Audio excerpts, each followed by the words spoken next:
From Havre, Montana to Santa Fe, New Mexico. From Boonville, Indiana to Coeur d'Alene, Idaho. Let's ride. We want to ride shotgun with you for the next hour, talking trucking with Deaton and Doty. How's it going, everybody? Awesome. Hey, How are you? oh yeah, Good. man. Good. A couple things this week I wanted to mention. We got some more fishing pictures sent in. The fishing contest ends, what is it, September 22nd, I think? I think so, like the last day of summer. Mike Candace sent in another boatload of fish. Zach will throw up there on the screen, you can see. He said that he limited out on sockeye salmon. They caught 60 of them in 2 hours. That's insane. Oh my With god. a casting that's net good. or a fishing pole? Yeah, I don't know. They're using a net, I think. Dynamite. You got that picture, Zach? I'm looking for it. Yeah. And then also Atlas sent in a couple of pictures of one of them a monster bass he caught somewhere out in Montana. How's fishing? Is your son fishing lately, Christian? I know he fishes a lot. Pretty much every day. So he just started to play football like 2 days ago, but we have a pond in our neighborhood. Oh, that was okay. a monster. That's the monster bass. That's the monster bass a that monster. Atlas caught. He sent that in Outrageously today. huge. Huge. Didn't even have a scale big enough for it. Doesn't know how much it weighs. And then show him those 60 sockeye salmon that there's another one. I from can't. Atlas. I can't find that picture. Matt will just have to. Throw Okay, it up. we'll throw What's it up that on. meme? I saw a meme the other day that said pro tip when going fishing, take a little action figure with you, and then you can the picture will look. Maybe Atlas used the monster one for bait. I don't know. Caught this guy. But anyway, so don't forget to send in your pictures. We only got about a month left. $350 gift card. You can enter more than once to your choice of Gander Mountain, Cabela's, or Dick's Sporting Goods. We also took a picture of Ray next to the Anaconda, Montana sign. Is Matt going to throw that up? Yeah. Okay. Input. Okay. So you'll see that on here. Ray was in Anaconda, Montana. We sent him up there to prove to Kumar that was a real place. And so you'll see that picture on the show. He got a really nice hat when he was up there too, didn't he? Yeah. Last week's show, man, that was funny when we watched it at home, the whole power outage thing. We're good this week. The sun's out and it's partly cloudy, but I cracked up and I got a lot of phone calls about how funny that was. And then I didn't know, just so you guys know, when they were what do you call it, photoshopping me? No, it's just the filters on Zoom. Whatever. I had no idea. And I seen everybody in here laughing, and I think you guys could see it on screen, Oh, yeah. right? Yeah. we could see it. I had no idea till I saw the show. Yeah, I was in tears. I was when cracking watched up. that. But Matthew, my son, did a really good job of putting together. I mean, we didn't even know if anything was saved, and so great job, Matt, on putting that together. Joining us this week on the show, Ray, Jim Mackey are with us again. Esko is with us. I mentioned Esko last week on the show. Esko's been with us a couple of years. Books himself 100% of the time. Probably one of our top earners on our fleet for those last couple of years. I mean, the guy makes some really, really good money. He does a nice job of positioning himself where the freight pays. And we just appreciate him. He came on the show. Plus, he has a story that I can't wait to hear what happened to him yesterday. And then we have Wide World of Sports with Joel Howle, Trucking News with Ian, and then Jim Mackey, Ray, and if Esko's able to hang around with us, they can battle Kumar in Trucking Questions with Kumar. So with that said, there's a couple things, and I mentioned it earlier today to you guys. So I went and got my physical, my DOT physical last year in October, and when I was there, I had no idea that I had high blood pressure. So my blood pressure was high. They made me lay in a room for like an hour or so, and in a dark room, and the doctor pretty much told me just to relax and try and go to sleep. And then he retested me, and I was within the parameters at that point, so he did pass me. But he told me he asked me a couple questions, how much coffee I had that day, and I'll be honest, I attributed it to the coffee because I probably had 5 cups, maybe 6, before I went to the doctor, and it wasn't a late day appointment, and I drink black coffee with nothing in it, and he said it could be that. That's why he gave me a chance to sit down and relax, or lay down in the in the room and relax. But my whole point is, we spend so much time, harping on our equipment and making sure it's tidy, it looks good going down the road. That that when the DOT looks at it, that we're doing quarterly DOT inspections to make sure that's right. But so many times we ignore our own health, and I'm guilty of it, and that's why I wanted to bring it up. So this is what I did from last October when I found out the first time I'd ever tested where I had high blood pressure, and it was pretty high. I attributed it to the coffee, and I did not go to the doctor until last week. So 9 months or 10 months, whatever it's been. And I'm one of those guys. I'm guilty of it. That I don't want to go to the doctor. I feel great. If I have a problem, I'll go. But I don't have a problem. I can't feel high blood pressure, so I put it off. Even though Tina was bugging me about it, I finally, over the last 9 or 10 months, I started reading about it and what it can do to you. And so I made an appointment, and I went. And it wasn't as high as it was last year in October, but it was still pretty high. So they put me on high blood pressure medicine. The doctor just told me that I'll probably have to take it the rest of my life. It was kind of an eye-opener, and that's why I wanted to bring it up. So I've been taking it for almost a week, and I feel the same. I've had no side effects, but it was an eye-opener, and I really and I'm not a guy that's going to go back to the doctor all the time. I'm just not, unless I have a problem. But just wanted to bring it up out there on the road. I know, Joel, when you were on the road, you mentioned it today. What did you do just to kind of keep yourself fit and healthy? Well, Christian, I'm not the definition of health either. Yeah, pinnacle of health. Yeah, especially at 295 pounds, I think I was on the road. But, I used to, it's not for everyone after a long shift. I used to try to walk until I got shot at and almost ran over. But I started walking around the truck, 10 laps or so, either way. Just something to get three days a week, moving. something like that. But, yeah, then I started taking garlic. But Jim Mackey just brought that up. Yeah, that was a joke, but never heard of that until he brought that up. Well, actually, my grandma, she passed away about 4 years ago. She was in her 90s. She swore by the garlic and the fish oil. She took both of those in a pill form. Jim, you mentioned it earlier. It's something you've been taking for a while, and it got your blood pressure back in check. Yeah, well, it was 3 physicals ago. My blood pressure was right on the line, and they let me have it for 1 year. Okay, so I went that whole year and didn't think nothing of it. And I did my physical again, and it was right on the line again. And they did like you did, relax for a while, and it brought it down. I thought, well, I got to do something about this. So I did a little bit of research, and I started taking garlic. Well, then this last January, I had to go in for a physical again, and everything was fine. I've got no problems right now. I used to have them headaches that would, pound behind your eye and like that, and I don't get them anymore. That's one of the signs of the higher blood pressure. It's behind your eye headaches and pound, and they're all gone. And Yeah. I contributed to taking the garlic once a day. Hey, and I'm not opposed to looking into that and doing it either. Like I said, my grandma always swore by garlic pills and fish oil pills.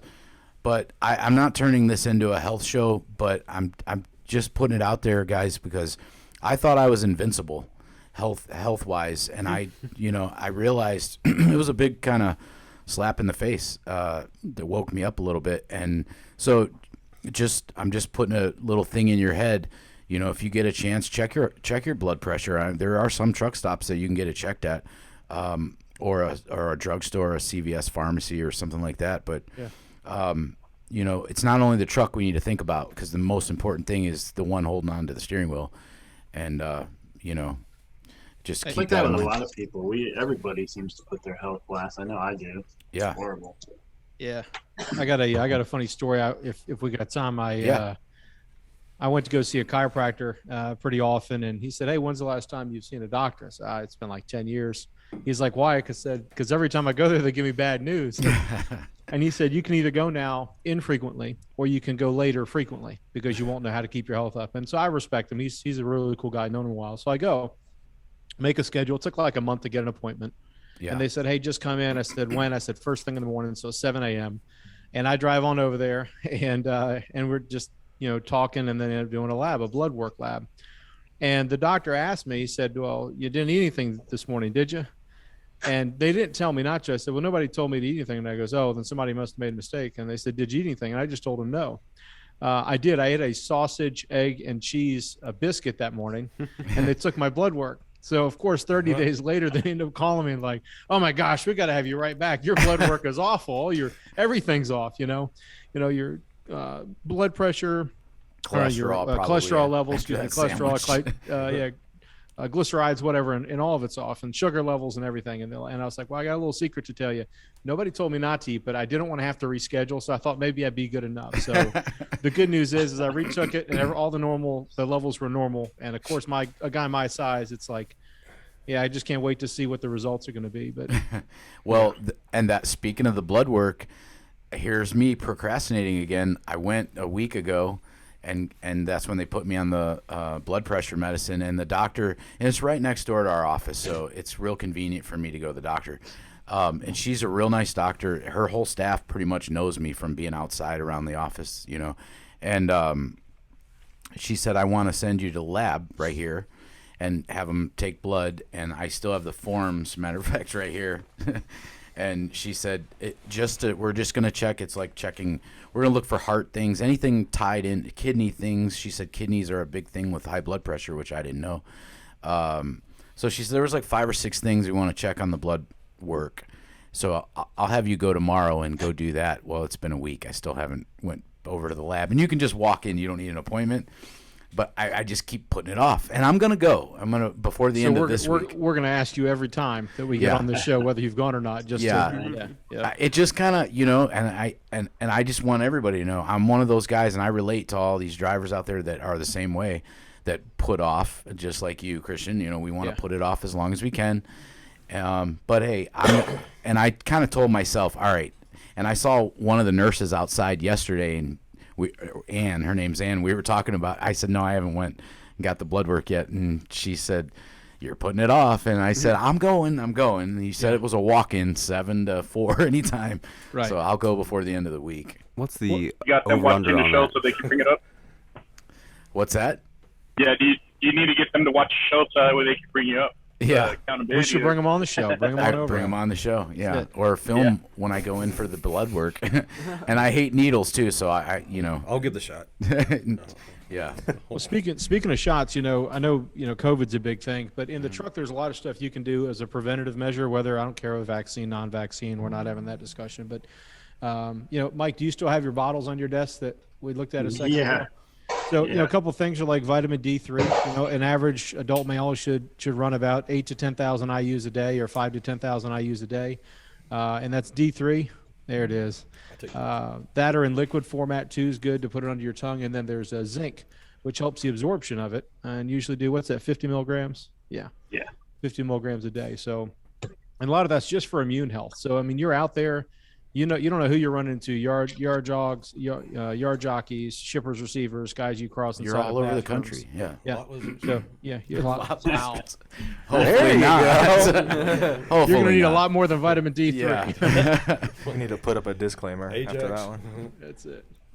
One thing I've done also is that when I walk up to the cooler to grab me a soda, a drink, or whatever, I don't grab the top of the handle. Everybody grabs the top of the handle. Grab at the bottom of the handle.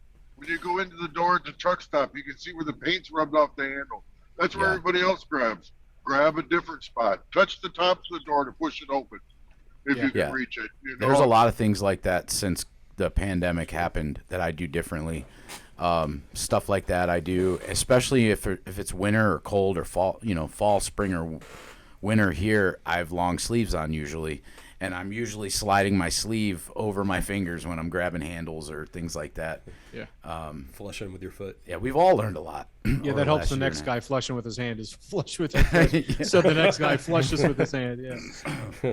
He's serving your food, but other than that, you're fine. Well, listen, guys, like I said, I didn't want to turn it into a health show, but I'm just going to put myself out there. Like I said, I'm guilty of putting it off, and it took me 10 months to even go back and get it checked, and I did, and it was still high. So, do yourself a favor and your family a favor, and just, take a look at your health, too, periodically. I'm going to start doing it, and I am going to go get this blood work done by Friday. So Over under? yeah, I'll do it. Joel, you want to take a bet on it? I'll bet you.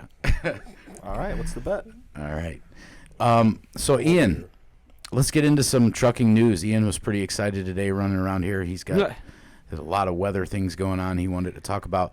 And also in the news, I don't think this is anything you wrote down, the Ningbo port in China, COVID outbreak. Small amount of cases. They abruptly shut it down. That's one of their big ports, so that's going to throw another boomerang into the capacity coming into the West Coast and the supply chain crunch that's going on out there. So they are closed, and I don't know when they're going to open, probably in a week. So what's going on in the news, Ian? Yeah, let me get onto this screen share. Here we go. So, up in Bismarck, North Dakota, there's about 16 rail cars that have come off the tracks. This was last week, but they are working on getting it cleaned up. It was a huge mess, so that could be providing some more issues for rail travel out west, like we've been seeing. I'm sure it can't help. Moving on to wildfires, I'm sure you guys have heard a lot about it. It's going on, around the world. We'll just look at some of the dates on some of these. There's a ton. Ian, yeah. I heard, and I don't know, you guys might have heard this too, July was the hottest month on record in history. Yeah, well, that's just adding into this problem, and it's a problem that's going to multiply upon itself. It's worldwide, though. Flagstaff, French Riviera, Athens, Minnesota, more Cali, Flagstaff. There was some more Greece ones. There was Siberia. There was Israel. It's all over the place, and really that causes a lot more problems. Like out here in Denver, or not Denver, but west of Denver. I'm sure you guys saw on 70. They had some major closures for the mudslides. Yeah, let me see if I can. By the way, Ian, Steve Connor on our fleet texted me the other day and said he doesn't usually go across 70, but he happened to be listening to the show and heard you mention the mudslides, and he had no idea that was going on. And then he checked ahead of time, and they had just opened up on I think it was Saturday or Sunday when you said they would. So that's really out cool. Near Glenwood Springs. There was a wildfire that went through there either earlier this year or last year, and it destroyed a bunch of land near the highway. And what happened was there was a huge rain, and it created a mudslide, and that just covered the highway. Luckily, they got it open. It's been closed several times for an hour or two since they reopened it. I think it's just one lane going eastbound right now. They're planning on having that fixed by Thanksgiving.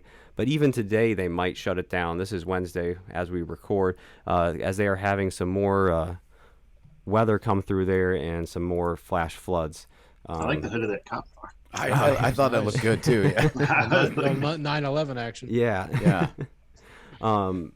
Moving on to fires. So there are a lot of fires in the U.S. right now. There is over 100 large fires, and they consider that over 300 acres. There is currently, I think, just... So let me ask you, Ray, you just came back from Anaconda, and it looks like on that map there's some fires up that way. Did you see any smoke or fog from smoke wildfires? Yeah, the whole state was covered. As soon as I got crossed over from Wyoming into Montana, it was smoky. Yeah. And it was on the way out. Which I was up there for 2 days and then came back. And on the way out, it's starting to clear up a little bit. But you're right about that heat. One of the things I was up there talking with Nikki and Stacy, and they're saying it's been 100 degrees over there for a month, and it was miserable hot. It was miserable hot. I thought I hadn't left Texas yet. That's so crazy because we haven't had that kind of heat here in Ohio. I mean, we've had a couple days that was in the upper 80s, but yeah, we haven't had it that bad at all. No, but there's definitely a lot going on. There's over 2 million acres burning or have burned from current fires right now, and they only have about one of those fires contained out of the 100. Well, this heat is definitely not good for hurricane season because that heat churning up and the temperature and stuff in the Atlantic Basin. It's just fuel for the fire. Do you guys know about the campfire from last year in California? Northern. It was the most expensive disaster. I'm sorry, it was 2018 when it was, but it was the most expensive disaster in 2018 altogether, all around the world. It was the deadliest wildfire in California history. That started from a campfire, right? Yeah. Oh no, this was from power lines that were not being maintained properly. I'm thinking of a different one than power grid. Dixie Fire is currently burning in California right now. It is the current largest one. Where's it at, Ian? It is Northern California. It is actually burning just north of where the campfire in 2018 was, because it had destroyed Paradise down here.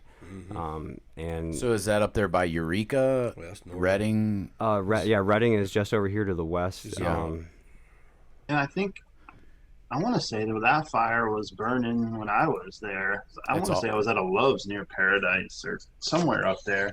It's definitely possible, but the one that's burning right now is so powerful and so big that it's creating its own weather. And here was a fire tornado. That's horrifying. Yeah. So needless to say, drivers, and we have quite a few drivers that run up through there. Keep an eye on the weather, the wildfires. See what's ahead of you. I think I was in that. I had gone to California that one time when those fires were going on in California and Oregon.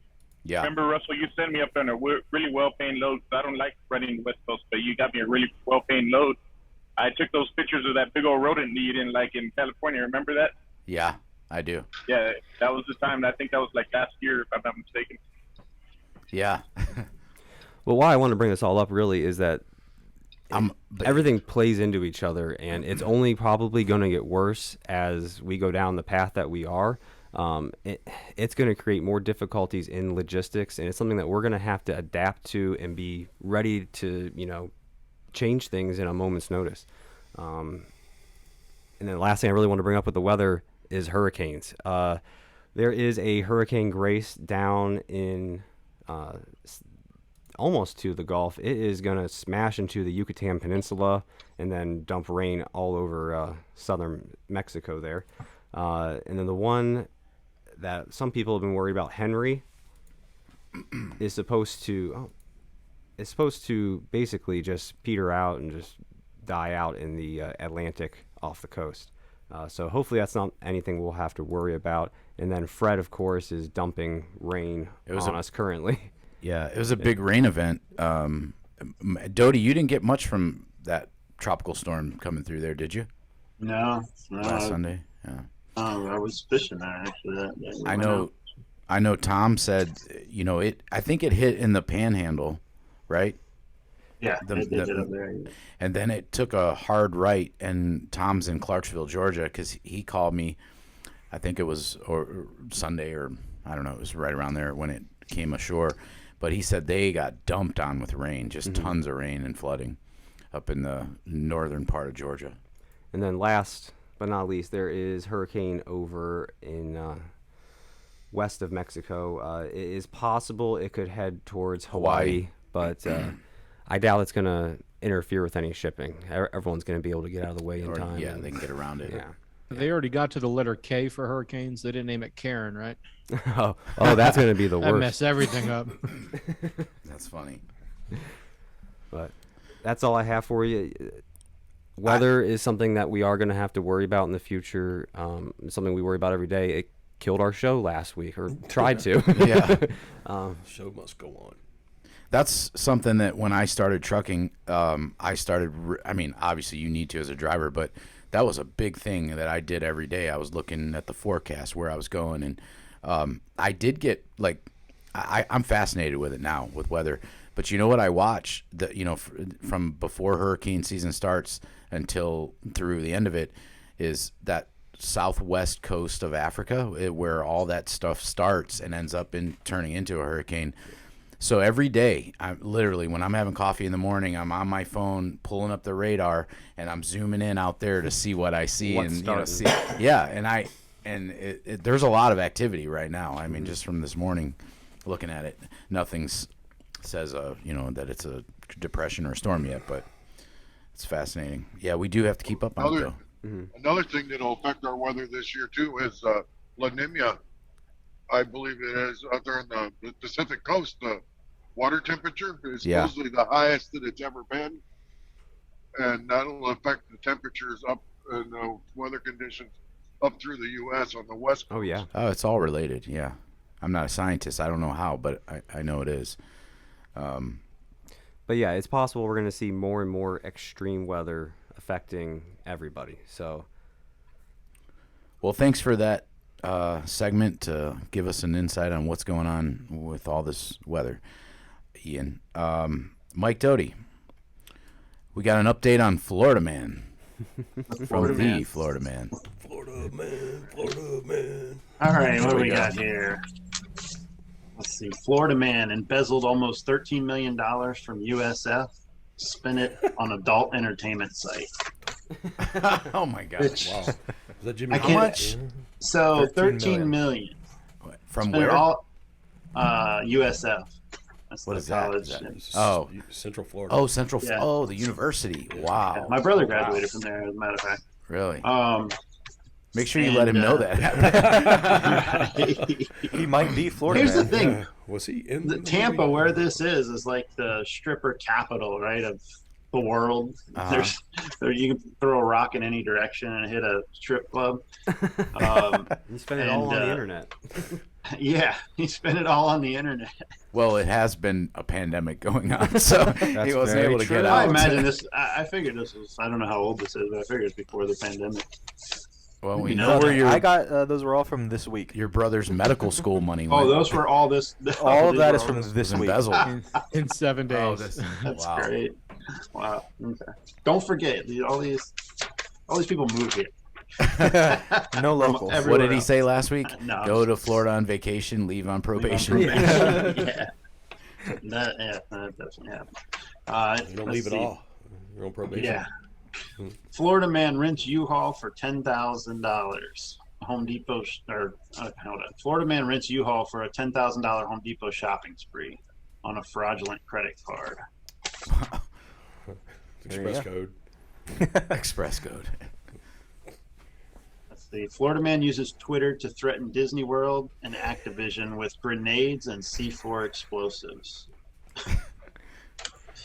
Oh, wow. This is all from this week? This is this week. Yeah. Wow. Yeah, I thought Zach was just pulling stories from. I kind of just. Current event. Well, last week I pulled a mic and I pulled him from just whatever I saw, but Zach's like, well, I don't want to pull stories that. He goes, I'll just do the last week, and I was like, yeah, do that, and I guess there's a ton. Yeah, should do a top 10 for the end of the year. What's that, Christian? We should do a top 10 for the end of the year. Just take. I guess, right? Yeah. I guess that Florida Man show. They'll always have a show, huh? Forget what channel it's on, but there is a Florida Man show. Florida Man pulls a Mike Tyson, bites off friend's ear after transporting drunk woman in a wheelbarrow. Let me read that one again. Florida man pulls a Mike Tyson, bites off friend's ear after transporting drunk woman in a wheelbarrow. A lot going on there. Yeah. I think they were getting married, or it was the groom and the best man, or something. They were both sleeping with the wife to be. Probably. You're jerky.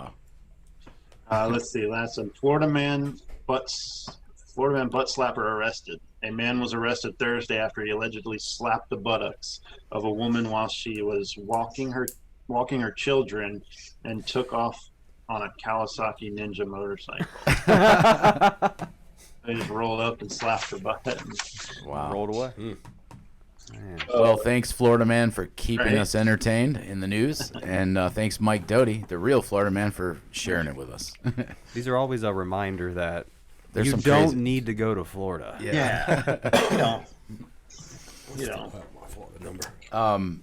So, Tom, Tom's doing good. Everybody's been pulling for him. He's had that heart surgery 6 weeks ago, I guess, or something like that. I don't know, maybe a little further, but he's having some, some minor setbacks. So I was helping him today. And Zach, can you throw up what I did with Joanna? Yeah, let me.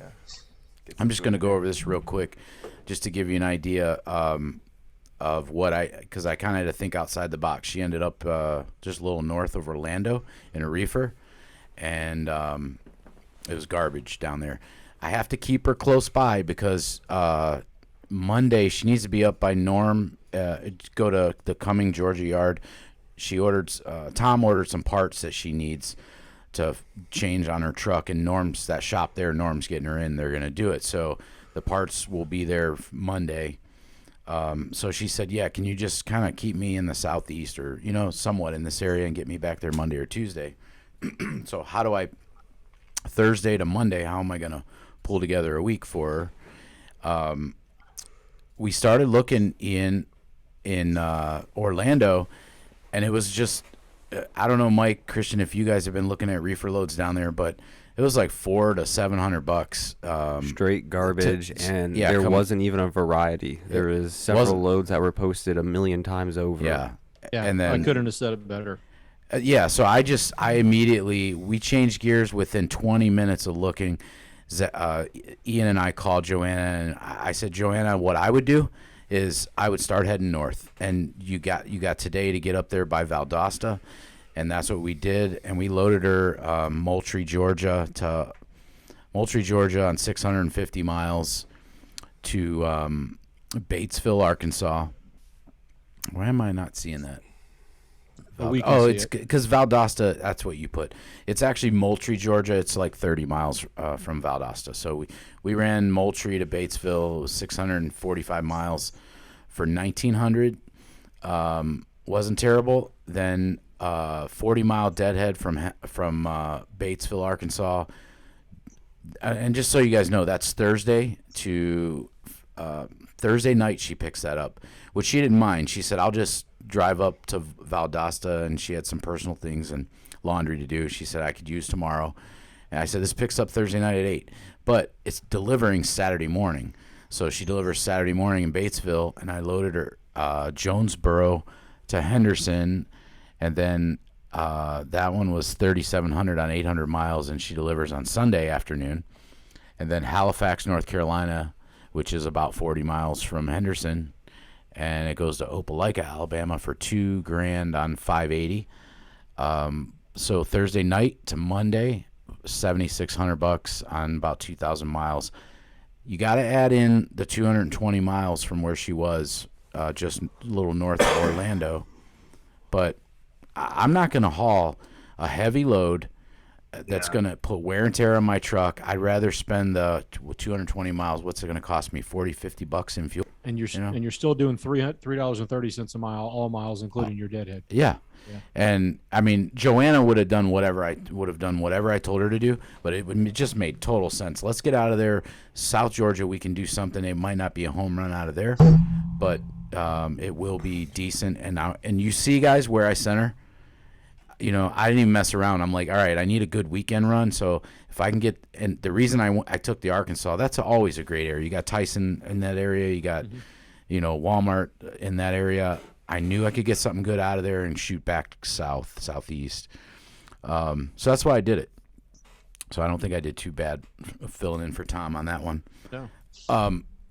I got not mad. I'm not a guy that gets mad but I gave Ian and Tom a hard time today. Mike, did you hear about this? What they did with Jesse, my company driver? So Jesse, now keep in mind, we got like, I want to say we got like $6,000 from Michigan down to Florida over the weekend. So we did good. But keep in mind, guys, I just spent about $8,000 or $9,000 on his truck. I put a whole new, we talked about it on the show, between probably $5,500 in parts and then some labor.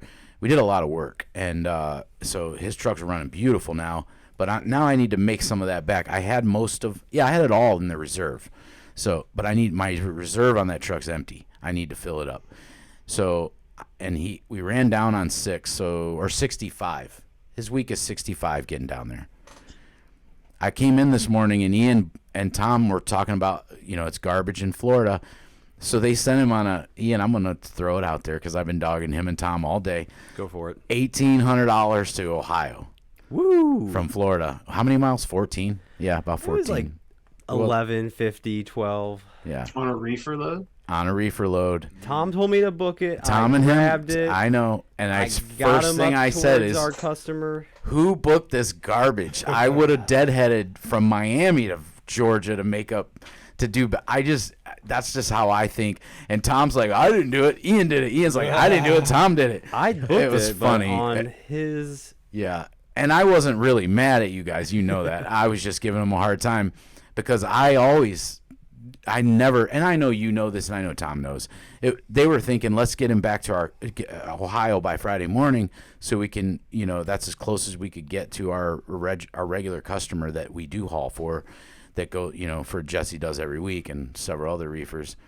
But and I told them, I said, all right, well, you and Tom can split Jesse's driver wages this week that I pay him, unless you pull off a good one, and that started his week. So, and they did. You got him. He sent him right back to Florida. I said, I'm not booking him. I'm not. You do it. But you got 55 on 14. So we're still sitting good, I guess. That delivers Monday. But I'll deadhead him out of Florida before I'll do that again.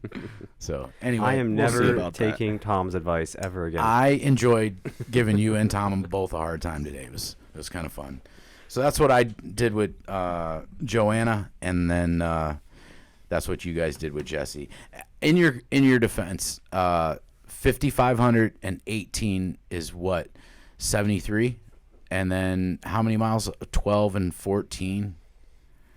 It's not a bad week. It's still not bad. So you're lucky. I'll make money on it. You're not going to have to pay his driver wages. I think we're good. So, before we get to Christian, we'll get to your guys. Esko, are you with us? Is Esko with us? Yeah, I'm on here. What's going on, fellas? Hey, Esko. So, Esko? guys, I mentioned to you last week, this is the rock star driver that I told you we've had for a few years. And Esko, welcome to the show. Hey, I am glad y'all got me on here. Rockstar, I heard I came in third place. I don't know who first and second was doing, but they must have had an oversized, because I know I've been rolling. Well, Esko pulls a dry van and books himself completely. Yeah. So Esko, just fill us in. We got a ton of drivers that listen. I've bragged about you more than just last week. What goes through your mind when you start a week, and where you want to end up, and how you position yourself in a good area to get to pull off the kind of weeks that you do? Because I see your paychecks. I go over our payroll every week for our fleet, and you kill it, man. You kill it. Yeah, well, first off, I stopped taking loads from Ian and Zach. Thanks. That's really gonna go over well in here. They know better than what they call me. They know I'm gonna hang up in their face. Hey, here we go. All right, talk to you later. Carol's gonna be your dispatcher. It was a great show. I know they got to do their part. Some people call them and when I first started, I felt like I said, man, these people calling, these people think I'm a rookie. I'm like, they calling me, they just don't know. Before I became an owner operator, when I was a company driver, I was studying owner operator, and I had load boards on my phone, and I was looking at loads. Like this was a year before I even became an owner operator. Yeah. I look at loads and I see what's what. I watch videos on YouTube on owner operators. Like, man, every day, all day, that's all I did, and I stuck to it because I had to get this down pack. I had to make this my Bible for the moment. So. Yeah. So that was the first part, and of course you know when you get out here, you really find out what's what. And when I started in COVID. So I should have said pandemic. YouTube and algorithm with the COVID thing. I should have said pandemic, but when that happened, that's when I first started owner operator. And man, look, if you survive that, man, you can survive anything. Because I wasn't making jack. Like it's like I was just paying for my truck note and my fuel. Yeah. So what I did was I put every all the money I made. It's just like I didn't buy no toys. I didn't buy nothing. I wasn't like other people just they make this money and they go buy toys and stuff like that. I put that up and I had money in case something happened to my truck. I needed $10,000, just in case something happened to my truck. So that kept that got me out of the pandemic. When things got better, then I really got to see the rates and the places to position myself. I remember what areas, like if I'm on the southeast, I know what the race is over here, California. I know what the race is, but I know what I got to go through to get this. California, you got to go through traffic. You got to go like slow moving traffic, high fuel. You got all that. Then where you going? Is it how heavy your load is? Like how much fuel you gonna burn? How much time it's gonna take? Because if you have it going up to like Oregon and Washington, that's gonna take a lot of time. So, and it's gonna take a lot of fuel. Too. I put that in perspective. And what you guys, y'all said it like 3 or 4 times, like not being afraid to deadhead. That's my main thing. Before I take a load that's paying $1 or such and such, a mile, that's something that I don't like. Where I don't want to go. Like I would not. I deadhead 300-400 miles before I take a load that's not paying me nothing but fuel or enough to pay my dues. Yeah. Like your deadhead got to be your main thing, and then also I will go in. I go anywhere. I just don't go to. I don't go to New York, and I don't go to Florida. I don't go to New York for just because I don't feel like dealing with all that mess, and plus self-defense reasons. I don't go to Florida because the rates are bad. Right. I will go to Jacksonville because I know I can deadhead to Georgia and get me a good load. So I will go to Jacksonville, but if I can dodge it, then I'm gonna dodge it. That's exactly how sorry, Esko, I just want to say real quick, that's exactly how I started before I came over, man. When I was a company driver, I did the same thing Esko did, watching how to book myself, because like I said before, I started booking myself straight out of the gate, and it helped out. All that stuff helped out. Yep. Exactly what he's saying. You can find it all online. Esco, you're not the only guy. Like I said, just like with Joanna, I deadheaded her out of Florida, out of the Orlando area, and I do it with Jesse, my company driver, here and there. Because he does end up, he's in a reefer. They both are, but we'll send him to Florida, and I'll deadhead him out of Miami if I have to. When the markets, sometimes freight in Florida for a reefer is decent, but it tapers off real quick and. I've just always been one to think outside the box like that. And you know what I do? You guys have seen me do it a million times in here. If it's a 500, I don't do that very often, but if it's 500 miles, I divide it by 8 because I can typically get 8 miles to the gallon empty in any truck. Right. And then I divide it by 8 miles to the gallon, and that tells me how many gallons of fuel it is to reposition my truck. And I look at and I'll say, all right, am I willing to spend $100 or $130 in fuel to get to a better area or whatever that calculates to be, and or am I willing to take a heavy, cheap load out of here and take the risk of getting detained on one end or the other? It only makes sense to me when I get in an area like that. Hey, and Russell, we spend $100 on stupider things, so why not? Oh, yeah. And the first time I remember Florida, I got a reality check. I started booking myself, and I came home, and because I would stay out for a couple months at a time because I lived in Florida, I wouldn't want to come home, have to go in and out all the time. So I stayed out for 3 months, sometimes 4 months at a time, and and I would. So the first time I came home, though, I got and went back out, I got like $2 a mile, right? A little over $2 a mile. And that was when $2 a mile was good, and I was like, what's Ian talking about? Like, Florida rates suck. I just got $2 a mile. This is easy. But it just happened to be that time of year with produce. Everything was hitting where the rates were up a little bit. And the next time I came home, I started looking for a load out, man. And it was, I was like, oh, yeah, reality check real quick. Yeah, you get a couple months down there that the rates will be okay. But, yeah, that's a smart way to do it.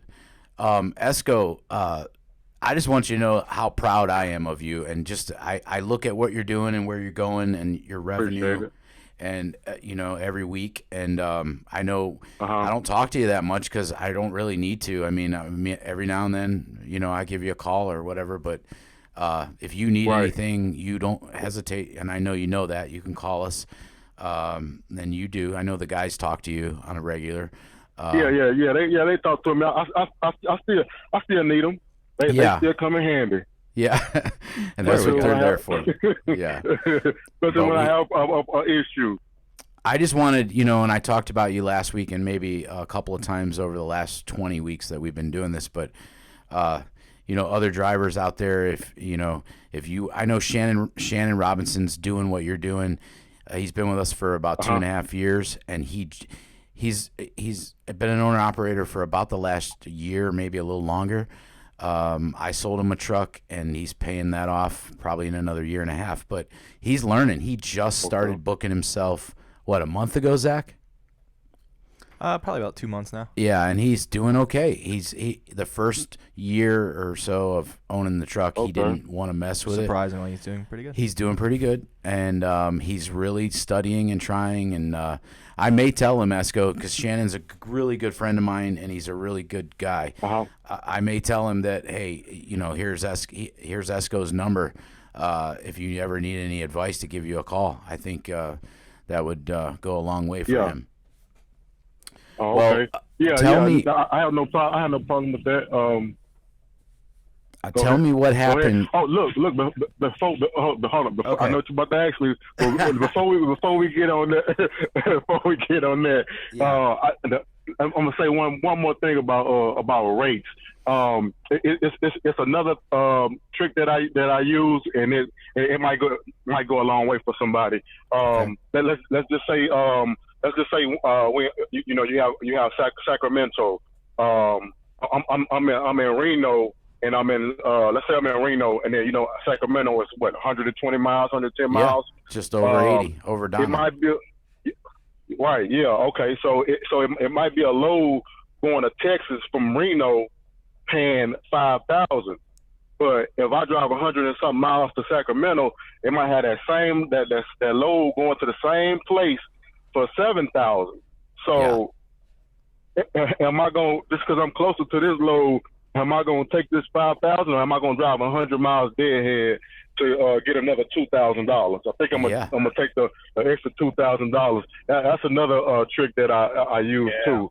I don't only look at the area I'm in. I look around me too and see what's around me, the highest rate around me. Like if I drive 200 miles, am I gonna get an extra $2,500? So I just made $2,500 deadheading somewhere. I use that, and that's a good tool to have. And that's a good way to look at. That's a good way, Esko, to look at your deadhead. If I can get $2,000 more by going 250 miles away, you're feeling pretty good when you're, And honestly, that 120 miles from Reno to Sacramento, the rates are obviously bigger on the outbound coming out of California, much different than Reno, right. And honestly, going up to the top of Donner, it's not that, and you're empty, it's not that far up. Yeah. Tell me if I'm wrong. It's all downhill into Sacramento. So your fuel is going to be really good. Right. Deadheading over to Sacramento. Yeah. That's smart. Yep. I appreciate the tip. It's a good deadhead. Yeah. Oh yeah, so, definitely. Anyway, guys, I haven't heard this story yet, but our after hours night dispatcher Austin texted and emailed us last night, and it kind of, when I saw it, I kind of got scared because it sounded like Esko was in a river. His truck was in a river, and then Austin updated it in the nightly review and said, no, he's not in the river, he's on the river. So what happened, Esko? Because I've been waiting all day to hear about it. Was he in a crap floaty? I'm sorry. Tell us where you were and what happened. I was in Washington. So this is not the second time I didn't got called for being in a river. The first time I got called, a broker tracked me. I think it was like a month ago. Tracked me, and they called dispatch. It was Zach or Ian. It was somebody, and they called me like, "Hey man, these people saying you all right?" I'm like, "Yeah, I'm all right. I'm almost to the ship." It's like they said, "Man, look, they said you in the river." I'm like, "Nah, I'm not in the river. I'm not in the river." So all right. As time go by, here it is. A month later, I'm in Washington. I'm dropping off a load, and I can't remember where I was at. Where was I? You know what? Give me 1 Seattle second. Yeah, I was in Seattle, but I was on the other side of the water. I was on Bremerton, Washington. That's where I went. So, and that was up there by 16. So I went there, and everything was good getting up there. So I had to come back down to go to Kent, and I thought I was going the same way I came back. In some kind of way, man, my GPS cost $1,000, and they really pulled me last night. So yesterday. So I get to I'm going through the woods. I'm going through a little residential thing. It's still a truck route, but I get to this stop sign, and I'm looking to my right, and it's a ferry, and I'm like, I see the water. So the GPS said, turn right, avoid the ferry. And I said, turn right, avoid the ferry. Okay, so if I avoid the ferry, that means just driving the water, right? Correct. That's what the GPS wanted me to do. So I'm like, man, I'm in a situation now, and I'm like, man, I don't know what to do. Should I bag up? Should I go left? Should I go right? So I got on the GPS, zoomed out, looked, and I said, man, all right. I got out the truck, parked the truck, got out, let the cars go by that was getting on the ferry, and I walked to the boot of the ferry, and I seen a sign that said, 7 axle, 6 axle, 6 axle, 5 axle. So I said, okay, I can get on the ferry. So it's okay for me to make the right. I can get on the ferry. That was smart, though, to get out and check. Yeah, I like that. Yeah. Just don't. That might help somebody out too. Just don't drive into the situation, man. Like I get out, I park my truck. I don't care where I'm at. Before I get stuck somewhere or make a bad turn, I park the truck and I walk. I walk a quarter mile, 300 feet, whatever. So I seen a sign with the axle. So then I ended up busting the right. Got to the booth, and I'm thinking, yeah, okay, it'll be $50 maybe, for me to ride the ferry. So the lady like, hey, I'm like, hey, I see I can get on. She's like, yeah, you can get on. It's very seldom we have trucks come on, but you can get on. And she's like, I got to measure your truck. And I'm like, okay, it's going to be $50. So that lady said, yeah, it's going to be about $120. I said, huh? She said $120. And I'm like, oh my God, I got $40 in my pocket. That's all I had. But I had a situation where I needed to take some money out the bank. And I remember I had $8,000 in my laptop bag. So I had the money to pay for the ferry. I had to wait 45 minutes for the ferry. I drove on and everything. I took pictures and everything. And while I'm on the ferry, I'm walking around and I'm thinking like, I'm enjoying the ride, but I said, you know what? I need to call somebody because they're going to think I drove in this river again for the second time.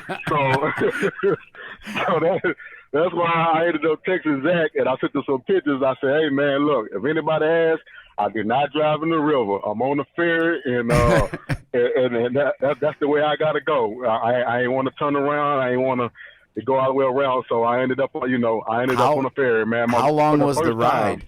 How long was the ride across the bay? It was like 35 minutes, and we actually went to an island first where people live.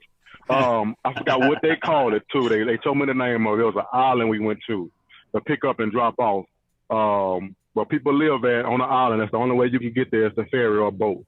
And then we ended up getting to Seattle, and I drove. I ended up being able to drive off in Seattle. $120 to get my truck. I would have paid that water. I would have paid $120 just to do it, just to put my semi on a ferry and ride across the bay. Hey, I did that. I did that one time. Did you? Esko, is your last name Escobar? Is your last name Escobar, like Pablo Escobar? Because you got $8,000 on a ferry inside of a truck. Oh my goodness! I had to take care of some business. I wish I had his money. Yeah. No, hey, look. Right now, man, everybody, you need to have some cash on you. I had to learn it the hard way. Yep, I learned it the hard way. Yeah. So did you end up calling Austin right after you text Zach? Our night dispatch? I text Zach, and I think Austin called me. Oh, okay. And then I think he called me. I can't remember. That's a great story, Esko. Did you get some? You said you got pictures. Yeah. I got pictures of the water. I got pictures of the island. I got pictures of my truck on the ferry with the other little car. Yeah. Make sure, make sure we get those. We're gonna put send all the pictures to me. Send all the pictures you got. We're gonna put them on when we're talking about this. It's just such a fascinating story to me. I didn't want to call you today. I knew about it last night, and I knew that you weren't in the river. You were on the river. Everybody was kind of chiming in on our group chat and our email.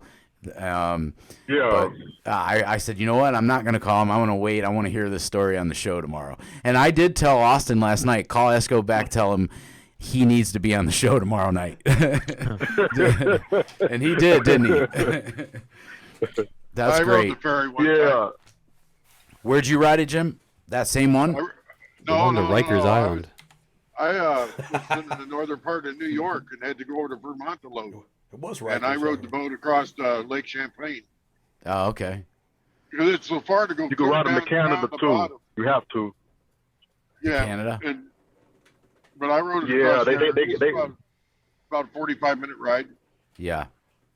I mean, there's some islands in Lake Erie, like Kelly's Island, and I forget the name of the other one, but there's a ferry you can take your car over there, and I've done that before. It's been quite a few years, and it's cheap.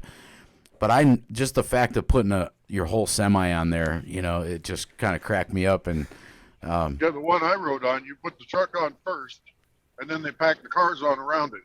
Oh, okay. Only one truck at a time. Yeah. Was there any other trucks on there, Esko? No. It was just it was another truck, but it wasn't a 53. It was like a flatbed. And there wasn't no Class A. It was a Class B flatbed. Yeah, straight truck. Yeah, he was on there. Yep. Russ, the one that you're speaking of, I'm going to be on it next month. Actually, I'm taking a camping trip up to Put-in Bay. I hope you're doing it on the weekend. I think you've used all your PTO time. Oh, I got a few. Shouldn't have even said anything. I got a few left. All right, cool. Well, Esko, man, it's really great to have you on our show. Like I said. Oh yeah. I gave you a lot of love last week. These guys will tell you, and I mentioned you many times before. You do a great job, and I wouldn't mind seeing you help out, like with Shannon. Shannon's such a good friend of mine. I've been helping him for the last couple of years, and but I'm gonna definitely get you two in touch because Shannon's working really hard to learn, just like you did, and I think you'd be a big help for him. Yeah, and I think for all those owner-operators and/or company drivers that are listening, there's a couple takeaways from Escrow. Escrow, it's true, he does keep his money right. But obviously, he researched the opportunity before he just emotionally jumped into it, which helped elevate his game, especially coming in when you did. And also your fiscal responsibility. I mean, that's like a very Dave Ramsey kind of principle. And I think if there was a lot of other people that had better accountability and self-control in their finances, they'd be just, as far as you are or climbing towards it. So I just want to make sure I applaud that, man. Those are admirable traits in business. They are. Appreciate it. Great job, man. Yeah, it is. Yeah, I think, well, Yeah. Esko, I think you kicked in the started with teeth. us in 2020. It was right before Yeah, the pandemic. Yeah, it was like end of 20 2019. I think. 2019. January 15th. There you go. Okay, January yeah. 15th. The So it was right. the flat, I'll never forget it. that flat Yeah. first quarter just before it sank. Yeah. So, well, great job. And you can hang on here. We're going to have a segment here in a little bit. Our guys, Okay. well, you've probably seen it. We battle Kumar, who knows nothing about Especially trucking. He coming works over at a during the public school. pandemic. He's in studio. Starting off in the- That's in the coming up pandemic, soon. that's it. But, Christian, can we get on to a couple things that you Yeah. wanted to go over this week? Yeah, absolutely. Let's see. It should be a white screen, right? It is. Okay, great. I had the privilege of Yeah. picking Ohio for the state to represent to kind of talk about a little bit. I know we each picked a state last week. You and, see, I wore my T-shirt or my Ohio State golf shirt, I did. too. I did. Yeah. I didn't tell my wife this is the state because I knew there was things like what's a Brutus is his name or whatever. So I didn't want to get in trouble, but I've got the OHIO. Pretty neat. Fun facts about Ohio. Some things I knew, some I didn't. Obviously, Pro Football Hall of Fame, the Rock and Roll Hall of Fame. Yeah. Just like your shirt, Big 12A National Championship, hard team to beat. Pretty neat facts. A couple things here real quick is that it's a swing state. And where did it put that information? Well, it is the mother of presidents. Of the 8 U.S. presidents that have come from Ohio, only one, which is Ulysses S. Grant, served 2 terms, and the other 4 died in office. Oh, That's wow. great I didn't news. know that. Yeah. They said it's a swing state, obviously, because it's the decision for the presidential elections. And that's because only 8 presidents have lost in Ohio and have gone on to win the White House. And it said when this was written, the last U.S. president to be elected without winning Ohio was John F. Kennedy. It says all roads lead through here. They say the heart of it all. It's just not a random slogan to promote tourism in Ohio, but 50% of the U.S. population is located within 500 miles of its capital of Columbus. And you know what's, like you said, it's the heart of it all. We have so many. If you're coming from New York or New Jersey or anywhere on the East Coast, and you're going anywhere west, north or south to the west, you're going to come through here. We've got 77, 70, 71, 76. I mean, there's a lot of major highways, the I-80 that run right through here. And that, I'm just naming northern Ohio. That's not even counting southern Ohio, like down by Columbus. Or I'm sorry, south of Columbus. But you're right. Yeah. I could go on and on, Christian. This is my state. I love tell it ya. that you brought all this up. I like Ohio or however they say it. That stands for Great River, right? I guess that's what your state's named after. Yeah, The Ohio River is the Great It's River. Native American. They're like the Cuyahoga River. It runs right through here. Runs. And here's a fun fact. There's a lot of rivers, and they're really great fishing spots, Doty. The Grand River, the Rocky River, the Cuyahoga River. Most Tuscaroras, most people think these rivers run from the Great Lakes, from Lake Erie out. They don't. It's a watershed river. They're watershed rivers, so they run from inland to Lake Erie. There's Or down to the 40,000 miles. Ohio. What's that? Or those rivers run down to the Ohio River. Yeah, either. Right. Yeah, and there I saw that there were 40,000 miles of waterways for the Ohio River, which is huge. Yeah. And your flag's a lot different. I didn't know that. The flag's not rectangular like the others. It's a pennant design. Yeah. And it's, let's see here. According to the Ohio State Flag Code, the flag is to be folded 17 times to represent Ohio as the 17th state to join the Union. I didn't know that. Yeah, and it was cool. declared a state in 1803 by its boundaries and constitution by Thomas Jefferson was approved, but it didn't actually get the presidential stamp. I thought this was unique until 1953 when Dwight Eisenhower not only signed it, but also backdated Ohio's admittance into the Union. There's some other cool things about the state. Obviously, Megacorp Logistics is in Covington, which so is right Deaton across. Fleet at Meadowlark in Ohio started. Well, I mean, that's a given, excluding present company, right? Yeah. So I got a little hat over here for you. This isn't for you, Mike, but it's just to show you. They sponsor a golf, this little Nike hat. We work with Amy Wall, and I know you've talked to her before, Russ. Yeah. Right there out of that Cincinnati and Covington office, right on the Ohio River. So, fun Ohio freight facts is long distance trucking industry trends. Average industry growth between 16 to 21 was 3.4%. Statistics on Ohio, its market size for long distance freight trucking is $10 billion. Industry employment opportunity is just over 51,000. There are 18,000 businesses inside of Ohio for long distance trucking, and those numbers are huge, comparatively speaking to other states, relative to its size and population. Long distance freight trucking companies, FedEx Freight, J.B. Hunt, Schneider, as well as R&J Trucking. So those are just a couple of the largest ones. One thing to note is we call this, and Esko, you probably know this, it's a 90% state. 90% of the time you can send your truck in there and know you're going to be coming out good in any direction that you want to go. So it's a safe haven state. And so we do use it for that. For the routing this week, what I did, Russ, under your direction, was essentially go to DAT and find real loads that are out there, not hypothetical. This is what I think I could get, and keep the BS meter down. So I did the routing from Groveport. That's where our customer's at, right? And I see my error that I made here. I said Johnstown, Ohio. That should say New York. But we go from Groveport, Ohio, is where we're going to start this weekly trend. And so the goal is to understand if we were dispatching a truck out of Ohio, what would that look like? So we would go from Groveport, Ohio to Johnstown, New York. And this is just one of many scenarios you can have, depending on where you guys like to run. In this particular case, we have guys that live in New York and Pennsylvania, and they get home every week. They get a 34 to 40-hour break at their home every single weekend, and they still make great revenue. In this particular case from Johnstown, he deadhead to Boonville, New York, and then to Caldwell, Ohio. Then Groveport, Ohio, when he got back, he'd go right back out down to Bristol, Virginia. A little short trip, 44 miles to Marion, Virginia, to York, Pennsylvania. From York, Pennsylvania, 42-mile deadhead to come back to Continental, Ohio. And what that puts together is a couple things. It puts together a deadhead mileage of only 251 miles for the week.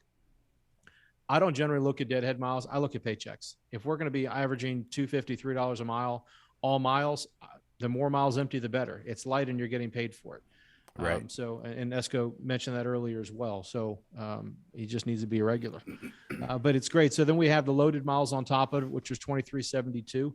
As you can see, as the revenue is compiling on the total miles of 2,600, we had $9,816 worth of revenue. So a notable achievement is you did limit your deadhead and your downtime.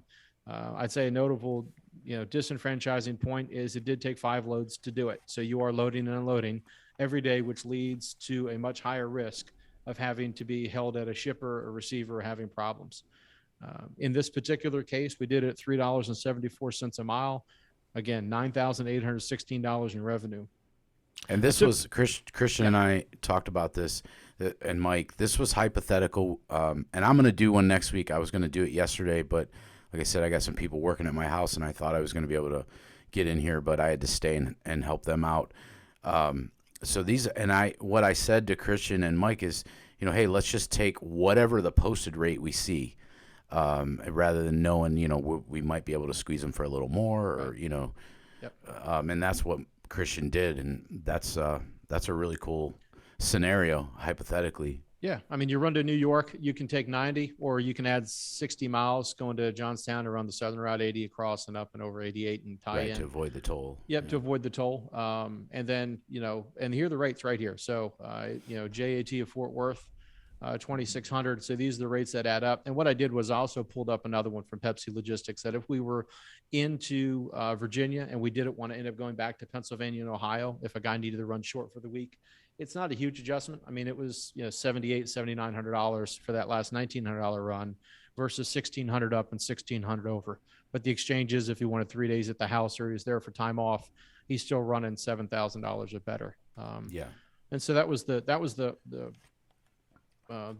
key that we used, and something I pulled up just to look at it from afar is in the DAT power DAT version. When you have the rate view, you can pull up a bunch of things through their MCI, which is their indicators, and part of that is you can pull up what the states look like. This looks great, by the way.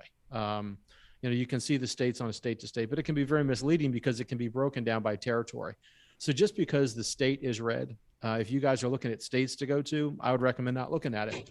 It can be false information or misinformation anyways. When you start to see how the states are broken out and where you want to be and don't want to be. And then if you break it down by market area or extended market area, you can really get to see what the different areas are doing. You can break it down by their zip code, the 3-digit zip code, and really break it down. But as Esko said, again, I just keep referencing him, and maybe it's the name, but when you're looking, whether you're in Columbus or Cleveland, or you want to head down to Cincinnati, if it's 150, 200 miles, it's going to pay you a grand greater, and you're running empty. Just go there and pick it up, put that extra money on there and run empty without any weight. But this shows you, where the pockets of Ohio are the hottest, with the dark red and then the lighter red. And then as it turns blue, would get to be less advantageous for you to have it there. So, but Ohio, like I said, 90% state. We love Ohio, and we're in it all the time. Amy Wall with Megacorp, I can't speak enough about her. We have a drop trailer program. She's very mendable. Speaking of the pandemic, not the C word, but speaking of the pandemic, when that went on, her rates did not change. We're not in an annual contract with her. We provide rates and she honors them. And we had equipment there, and she loaded us heavy, knowing that our team, like everyone else during that 30 to 45 day window, was struggling. And as we came out of it, she increased her rates and stabilized them. So hats off to her for doing the professional thing. We've had a good tenure for quite a while. And we work with them on our fleet too, quite a bit. Okay. And we did the same thing, Christian. We leaned on our relationship people that, and they carried us through. And then, when some of these, I'll be honest with you about this. Our customer in Michigan that, we've been running our reefers out of there for, about $250 a mile. When things jumped up in Michigan, and it was quite a little bit of a difference, we didn't just pull our trucks and go down the road to a place we don't know anything about through a broker that we don't know anything about. Yep. We stayed, and we kept sending our trucks in there, and we don't have a contract on it, but we know what it's going to pay. Yeah. And we know when these dips are going on like this, we know we still have that. Yeah, that's so smart. That's what we did. And it's not worth, 20, 30 cents a mile. When that's going to adjust. So, it'll come back to 100%. Haunt you. Yeah. It'll come back to haunt you and worse than your gains that you had. Yep. Yeah. So that's really good. Well, thanks, Christian, for putting that together. And like I said, I took Wisconsin, so I'm going to do Wisconsin next week. I'll get that together. Doty? I was going to do Indiana, but I looked. I definitely wasn't going to put together anything like Christian always. I think about stuff in my head, and then Christian puts it on the screen. It's like, wow. I couldn't have put it together like that. But no, that was great, Christian. I tried to look up. Christian set the bar now. Yeah. Definitely. I can't even. I can do it like that. I got a PowerPoint. You don't even know how to use PowerPoint. I'll put it together. Yeah, but you have people there to put it together for you. You watch my PowerPoint on Wisconsin next week. My PowerPoint. Googling questions for you. Yeah, but yeah, I got a couple of guys real quick. Yeah, let's go over them, Mike. Let's see. Can you guys see that? Yeah.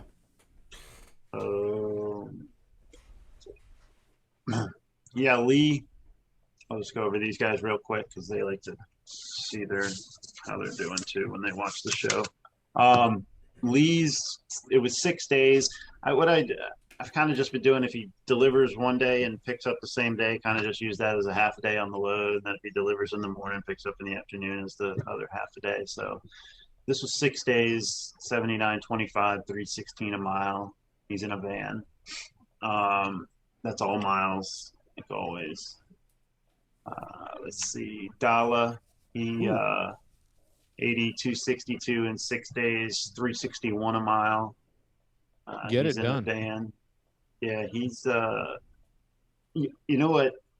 Do I have that load on there? Oh no, I don't. And I just got he's going to end up doing really well because this was 6 days. He ended near Philly there, and I got him out of there to Louisiana 1,400 miles for $4,400. So, which was good coming out of the Northeast on a long load. You know, usually I bounce them short, but the short loads were paying about the same. Yeah, man, I gotta say too, Dalla.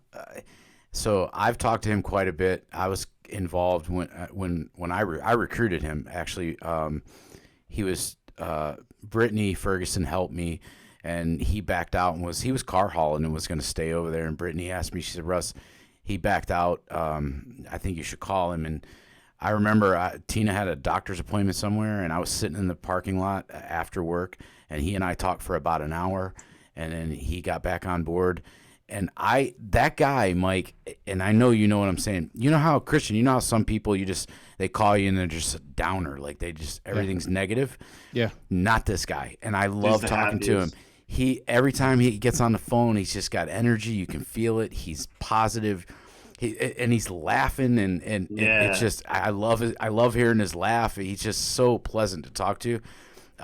Your attitude does determine your altitude. It does. 100%. And even this guy had the wind I think it was the wind caught his door and ripped it off. And there's been a couple incidents he's had, and they and things weren't good. And there was just a couple incidents over the weekend when I was filling in before we hired Austin on nights, and I talked to him.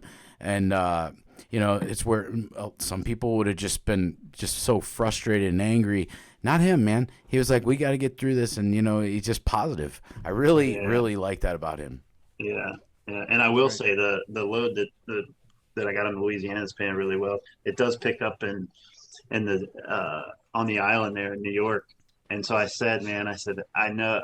I called him first. I said, it picks up, but it's paying well coming out of there. And he's been out on the island before, so I knew he didn't mind. Yeah. And he was like, he just started laughing. He's like, it's trucking, man. It's what I do. He's like, I don't like it out there, but it's what I do. It gets him far away, though. It's a load that gets him far away from it once you load it up, right? Yeah.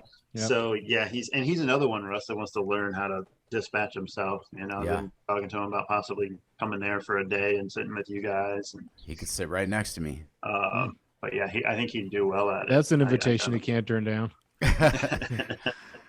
And then, he's doing well. And then Robbie, he came out of the house. He delivered a load Monday that he took home for the weekend, and Monday afternoon, and this was just to Monday afternoon to Friday morning, he'll be empty. And 340, 6750 a van. So is that Monday to Friday, and he's gonna go home for the weekend? No. He's gonna keep running. I just didn't put the load in after that. He's typically been going home every other weekend now. I did this. Yeah. He's staying out till late. He said he wants to stay out till Labor Day now. So this time. So yeah, he's staying out. So yeah, those are the only guys that I did. So thanks, Mike, for that. If you're gonna do Indiana, Mike, you want to put yours together for next week, or you want me to do that? I'll do Wisconsin. It's up to you. We can talk about this. Yeah, I'll do Indiana. Put your Indiana together, and I'll have my Wisconsin together. If we don't have time, I'll throw that up the following week. If you want for next week, I'll run a just strictly dedicated with our drop trailers. So we have one guy that just runs the same route. So we put that together too. I like just to show the numbers difference. Yeah. Well, Kumar's in the house. He's been here for a while. I am. So Joel wasn't at work. Just so everyone knows, he wasn't at work. Yeah. So Joel, what's up? Questions with Kumar. We're doing that now. Ray, Esko, Ray, Jim Mackey will battle Kumar, and we will see who knows more about trucking. Kumar, who works at a public school and just helps us on the show with the sound, or our drivers. So Mike, you had Kumar last week. You threw 20. You got a 20 in. We're up to $120. Christian, you want it this week, or you want me to? I'm in, but I'd like to know the topic to know who I'm riding with. Okay. I did read the questions. I did read the questions. Safety. Pretty good questions. They're not Safety. bad. Yeah. Safety, maintenance. Safety. That's it. And a Sorry, and a truck- Kumar. First time you're going to hear this. I'm going against you, buddy. and a trucking song. Whatever. You'll regret it. Coom's getting a CDL soon. It don't matter. I already got it. I'm running my own company. You guys just don't know. All right, Joel, let's go. All right. Let's ride. Coom, moving quickly. Here we go. Question 1. If you double your speed, what will your stopping distance increase to? A, 2 times, B, 3 times, C, 4 times, or D, half the distance? 3 times. What do you say, Ray, Jim Mackey? Whatever Jim Mackey says. Jim can answer last. Hey, I had to put that in there. Man. I'm sorry, I didn't get the question. Yeah, so if you double your speed, what will your stopping distance increase to? 2 times, 3 times, 4 times, or half the distance? I think it's half. 2 times for me. 2 times 3 for times. Esco. Ray says Oh, yeah. half. 2 times. All they have to 2 do is times. one of them get it right. It's the And other way, then what it's do you not say, negative, Jim right? Mackey? 3 times. 3 times. Kumar said 3 times. What do you say, Christian? 4 times. Christian's right. 4 times. Zach was also Survey right. said Zach had it. I got it too, actually, today when. 25%. Yeah. So, All right. I Okay. have to apologize. I'm trying to watch the skies. I just got a tornado warning for where I'm at. Oh, God. Well, this it might be like last week. Yeah. More entertaining I know, it watching the just Cubs, started. huh? So, It just started thundering here and dumping down. I guess it's 0-0 because We're going to get knocked out again. So Christian let's hurry. can't help got his it. guys. No, His- nobody hit got the it. guys. All right, question 2. What are the 3 types of emergency equipment you must have in your vehicle? A, flares, fire extinguisher, and spare electrical fuses. B, first aid kit, fire extinguisher, and flares. C, triangles, first aid kit, and flares. Or D, fire extinguisher, spare fuses, and triangles. I'm going to have to go with B. What was B, Joel? Almost for didn't me. have to repeat. That was first. B aid would have been kit, first aid kit, fire extinguisher. fire extinguisher, and flares. Okay. And What's the DOT must you must have in your truck? so, Ray? Yeah, I'm going to go with the fire extinguisher, triangles, and spare fuses. Yes. And that's 1-0. Kumar already said B. Oh, man. Yeah. It's a bad First, week. he was thinking first aid kit. You must have one, right? Yeah. Yeah, no. All right, one more. You're out. Triangles, flares, and spare fuses. Must have those according to According to who? DOT. All right. Question 3. Under which 2 special conditions should you downshift? A, if there is an accident and you're in sudden heavy rain? Or is it B, before entering a curve and before going up a hill? Is it C, before starting down a hill and before entering a curve? Or is it D, before starting down a hill and before going up a hill? Please don't let me repeat that. Well, I was going to say. You don't have to. That's Joel, can you repeat that? I have my headphones on. I don't. Can you? I'm gonna, You're gonna have to. All right, we're going to have to do that again. Okay, All just right. repeat it. So, under which 2 special conditions should you downshift? A, if there is an accident and you're in sudden heavy rain? Or should you downshift before entering a curve and before going up a hill? Or should you downshift before starting down a hill and before entering a curve? Or should you downshift before starting down a hill and before going up a hill? I might have to go with D. Did y'all get all that? Yeah. Can you say it one more time? Next week. I heard D. I said D. Okay. All right, guys. According to this information, Wait. Ray. Jim Mackey, Esko. Nobody remembers what he said. But they know the circumstances where you would Where would you downshift? Downshift before you go into these situations. D. Uphill and downhill. All right. All right. Well, that, Yeah. There all you y'all go. turkeys are wrong. It's before starting down a hill and before entering a curve. See. Oh, that was my next choice, but I was like, oh, I already chose B. So we couldn't go with that. All right. I would Lame downshift question. Well, in any it- situation. Right. Right, You what is put a it in downshift? neutral. The curve would depend on how bad a curve it is. That's right. True that. Uphill, I it's mean- not necessarily a special circumstance. If you're going uphill at Esko, Ray, Jim, you know this.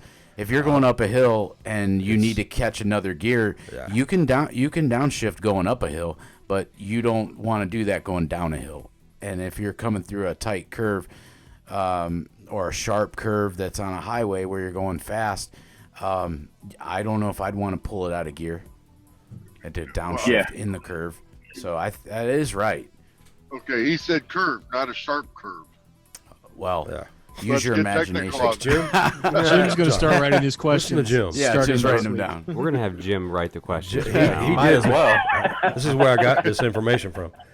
All right, question 4. If I can't Yeah, come on in. if I can't shift down fast enough, then I'm gonna shift down the low as I can, and after that I'm gonna go into third and be mashing the brakes, and we'll just start we'll start again from third.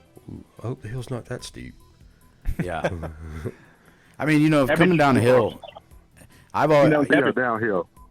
coming downhill. I've tried to get in the right gear, and then there's been times on the road, especially out west, where I thought I was going a little faster than I should be for that hill, and so that's when I pump the brakes. It's tap and roll.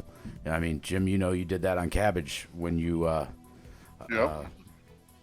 had some issues when you lost your Jake brake. Jake brake, yeah. Yeah. I lost my course, Jake what- brake one time on Virginia or something, West Virginia. That was on a road I 77? probably shouldn't have been. No. It was when I first started driving. My truck GPS went out, and my phone took me like on some U.S. route that I probably shouldn't have been on, and my brakes were heating up. My Jake was gone, and I pulled over, and these two guys in dump trucks or whatever came on the radio and asked me if I was all right. I said yes, letting them cool down. I said I lost my Jake. I said I believe I just hop out and let it run right down there in that holler. I was like, thanks for the heads up. He said, because you got a long ways to go. I was like, oh man, God, that was the worst. Yeah. That's true. Joel knows about heating up brakes. Go ahead, Jim. Yeah, that's another show. I just come on to the steepest grade I've gone down just a little bit ago. We're in Alabama. Yeah, it said 13%. Wow. Yeah, that's a steep. Crazy. Alabama don't have hills like that. Over by Georgia, they do. Yeah, there Yeah. was up in the northern part there. Mm-hmm. Yeah. All right, you want to finish this out? Yeah, let's go. All right, question 4. What are the 2 causes of tire fires? A, underinflated tires and poor retreads. B, underinflated tires and duals that touch. C, duals that touch and road debris. Or D, hot brakes and underinflated tires. Or E, Joel Howle. I'll go with B on this one. I'll go with E on that one. Underinflated. What was B? Underinflated tires And duals that touch. duals that touch. Yeah. Jim, Yep. Esco, Ray. Yeah, those super. There's the Yeah, brakes. I was gonna say D, the brakes and the brakes. uninflated tires. Hot brakes and That's what I would underinflated say tires. too. Yeah, We say Jim. He said the brakes same. and tires, yeah. So they got underinflated tires and duals that touch. I know something about friction. But, Excuse me? So that I thought wasn't. that was a trick question. Yeah, I thought it was The- D. the duals, Help me they understand. touch it. I got it. I mean, hot They're gonna brakes. touch. They're gonna touch I don't the understand duals that Apparel. touch. What are they talking about? They have to be underinflated to be touching. Oh, if they're underinflated and then Yeah. because they're Yeah. squishing out. Exactly. I didn't draw was that. My logic. I didn't draw Oh, that okay. mental picture. Okay, that makes sense. I'm thinking about butted wheels. I'm thinking the wheels are butted. All your duals, all the wheels are butted together. Right. So I thought that was a trick. Yeah, I thought that was. I a wasn't trick sure question. either. Answer right And there. I was They thinking are. brakes heat up and They're mostly cool. yeah. So Close. okay, so all right. one more question. One more safety question. What group wrote the song Trucking in September 1970? Is it A, Cream? Is it B, Jefferson Airplane? Is it C, Grateful Dead? Or is it D, Post Malone? I can roll one out. Hold on, let me see Google. Before everybody's time. I'll say Cream. Grateful Dead. All Whenever right. Jim Mackey said, Well, he was there when they wrote the song. He was in the room. Esco, you know, He's looking. was it No, Cream? I don't have an answer for that one. Okay. I don't know none of the Well, bands. Jim It's Post Mackey. Malone. Jim Mackey said Milli Grateful Vanilli. Dead, and you're wrong, Kumar. It was Grateful Dead. Oh. So, See, I wanted to be right, so I chose whatever Jim Mackey said. but I think Kumar won, right? He got. No, he got all of them right. One. Oh, okay. I tried. I Kumar. thought you had one. So I tried. Yeah, I see where you're at, Russ. All right, so I'll throw in 20. We're at 140. I got to write this down tomorrow so I can keep track. And before So the what's end, this money going to? I don't know. We're gonna choose, but it's someone in need, something in Charity. need, or something. Charity. We'll do it when we get closer to the holiday season, which is coming up very soon, guys. Fishing pool. Yep. Before we get on out of here, Joel, I know there's not a lot going on in sports, but I see that somebody got cut. The big guy behind you. I don't know. Christian's I don't know who that guy main is. man right Not there. making any friends over here. Yeah, Going back to right. baseball. That's my man, Tim. He's going back to the Tim Tebow. Binghamton Rumble Ponies. Is that who's got That was the baseball team. No, Yeah. he will be I got sitting to on see the him play. ESP He had a couple panel. monster blocks in that game, though. Did you guys see that? Yeah, I didn't. I saw him on Massive. I Bleacher saw the one that Report. lagged. That's probably what got him cut. Yeah. Anyway, He got bullied out off the team. Is basically what happened. Thank you. I don't know about that. Cyberbully. Tina told me. Tina used to work in New York City. She was a modern dancer on Broadway. That's what she studied in college. And after college at Kent State, when she graduated, she moved to New York City, and she waited on Tim Tebow. He was by himself a couple of times in the place. She was in a high-end place, and she said the guy was super nice. And this was probably during his playing days, because this was quite a few years ago. She moved back 7 years ago, but him and then Adam Sandler used to come in as a regular all the time. and I asked her, I'm like, because I was asking everybody around here, you know anybody famous that I could get on the show? And then I looked at Tina. I'm like, what about Tebow? Don't you have him on your Facebook? He was going to come if you saw that. Yeah, right. We'll blur that out. Yeah. Doesn't how long has he been out of football before he went to the Jaguars? 6 years, I think. I Right? thought it was 5. About 2 5 or days. 6 years. Right? Yeah. You got to think, man. Those guys are playing at the top level, elite. And he's like To 32. even be That's like out for that long. way past. Yeah. You know? Wow. I actually got to see him play baseball. Me too. Just happened to go to a Rubber Ducks game, and he was there. Binghamton Rumble Ponies. The Binghamton Rubber Ponies. It was Rumble very random. Ponies. Rumble Ponies.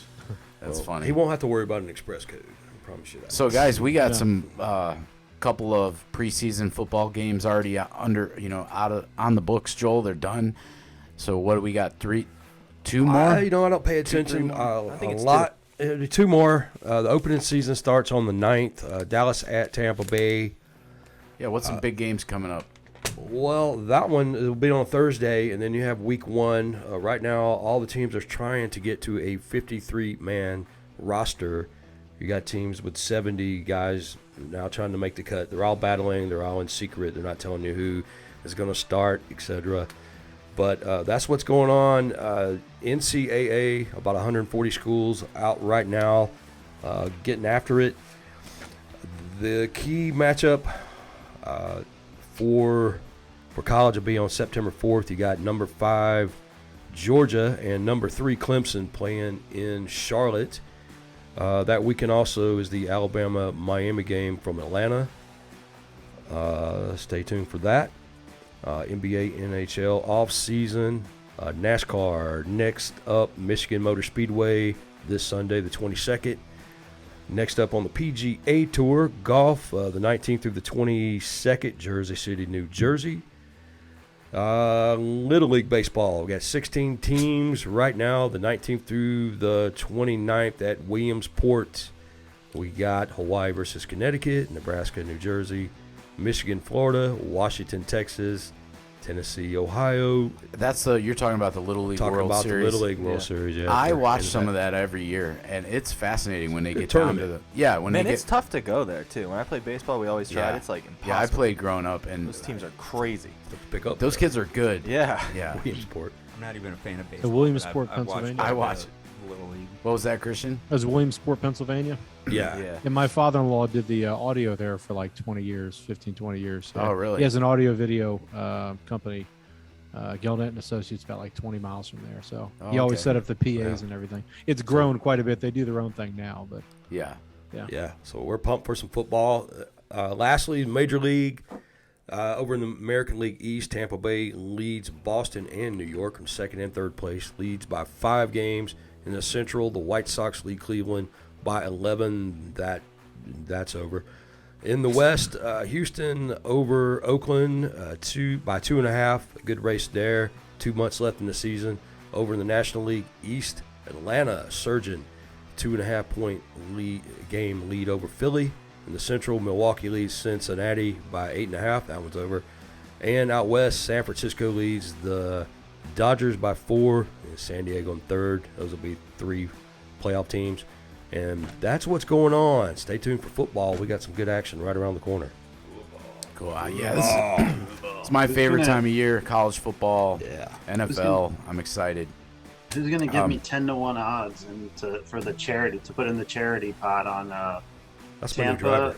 Tampa winning the Super Bowl again, and the Rays winning. Doty, I will bet you on that Tampa. Oh, we go. This is the And the year. one- Listen, you know how hard. My 100 goes in the pot, and your 1,000 goes in the pot.